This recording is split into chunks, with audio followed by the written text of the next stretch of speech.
Whoa, whoa, whoa, what? What'd you say?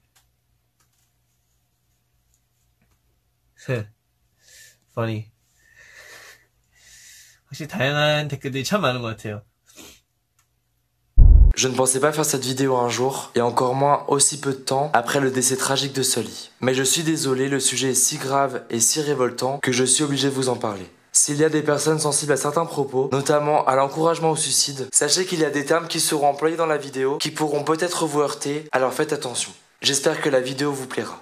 Si je suis là aujourd'hui à vous parler, c'est encore une fois malheureusement au sujet du cyberharcèlement. Cyberharcèlement que subit aujourd'hui le leader du groupe coréen Stray Kids, c'est-à-dire Chan. Chan est né le 3 octobre 1997 à Sydney. Il est entré dans le label coréen JYP en 2010 où il fut entraîné durant 7 ans. JYP fait partie des 4 plus gros labels coréens et on leur doit notamment les groupes Wonder Girls,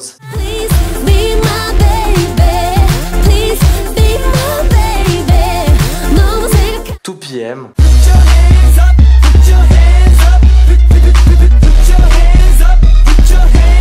Twice,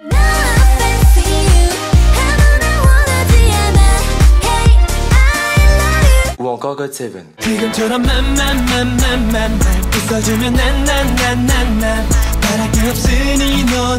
Chan débuta dans le groupe Stray Kids en mars 2018. Stray Kids est un groupe de 9 membres qui a pour leader Chan. Et Chan a notamment une place très importante dans Stray Kids. Certes, c'est le leader, mais il participe énormément aux paroles, arrangements et aux productions musicales du groupe. C'est également l'un des principaux compositeurs de celui-ci, avec Changbin et Han. Ces 3 derniers font partie du trio nommé Three Racha. Ce trio fut créé en 2016 dans le label JYP et ces derniers partagent leurs mixtapes et leurs compositions depuis janvier 2017.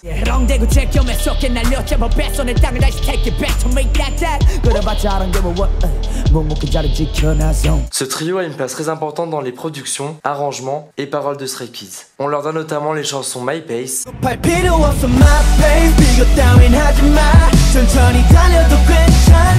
Side Effects,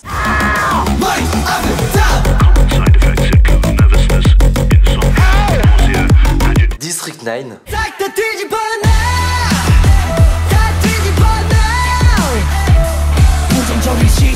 ou encore Miro.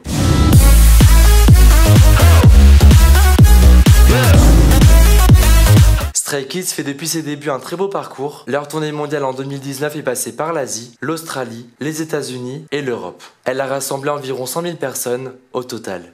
Mais ce succès ne préserve pas le groupe de la haine et de l'irrespect. Certaines personnes se permettent d'avoir un comportement inapproprié avec certains membres du groupe, et notamment Chan. Cette haine et cet irrespect s'est notamment amplifié dès avril 2019. Chan avait performé avec son trio dans un des programmes télévisés musicaux les plus populaires de Corée du Sud. Chan était apparu avec des tresses plaquées et des dreadlocks. Ce look avait créé à cette époque une grosse polémique. Chan fut accusé d'appropriation culturelle envers la communauté noire. Je ne parlerai pas dans cette vidéo de tout ce qui est en rapport avec l'appropriation culturelle. Pourquoi ? Parce que tout simplement, je n'ai pas les connaissances adéquates pour parler de ce sujet. Néanmoins, je comprends que cela puisse choquer et blesser certaines communautés. Pour autant, tout ça n'est pas une excuse à la haine et au harcèlement. Ce n'est pas en insultant et en harcelant qu'on éduquera une personne et qu'on pourra changer les choses. Après cette apparition, 2 camps se sont formés. Certains accusèrent Chan directement et demandèrent donc des excuses de sa part. Et d'autres accusèrent plutôt son staff, c'est-à-dire son manager, son styliste, etc.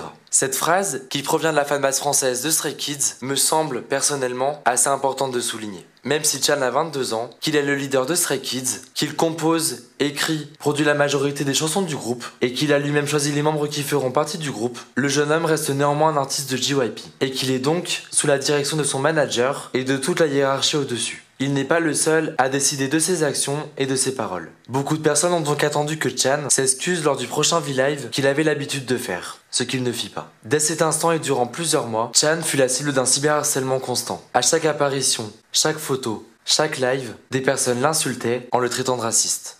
Dans un V-Live du mois de juin, Chan avait interprété une chanson de son trio et certains ont cru entendre le N-word alors que Chan disait le mot ninja. Cette partie était en fait un sample d'une chanson d'A$AP Rocky qui lui par contre dans sa chanson utilisait le N-word. Mais Chan durant la composition de la chanson avait remplacé le N-word par le mot ninja.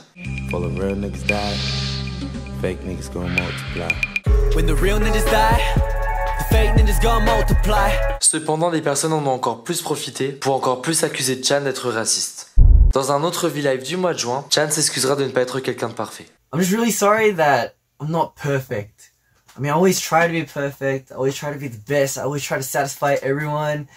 I just want the best, but then sometimes it just doesn't work out the way I want. And because everyone's different, everyone has their own opinions.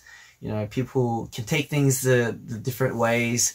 But then, 뭔가 항상, even when I'm on stage, I feel like I'm not showing everything. Like I mean, I am trying, but like when I make mistakes, like if I make mistakes or when I feel like I could have done better, 그런 아쉬운 마음이 있을 때, it's like, 진짜 너무, like it makes me feel really sorry to the people who watched the performance, and just really makes me feel like, okay, next time, okay, it could be a really big motivation though, like, cause then it would motivate me to do better next time. Beaucoup ont rapproché ces dires par rapport au scandale de ces derniers mois. Mais le harcèlement continua. Et si je vous parle de tout ça aujourd'hui, c'est parce que en début de semaine, lors d'un de ses V-Live, des personnes se sont permises de lui dire d'aller se suicider. Ou encore que Sully aurait mérité de vivre, mais pas lui. Ces commentaires, Chan les a vus en direct. Whoa, what'd you say? Funny. 확실히 다양한 댓글들이 참 많은 것 같아요.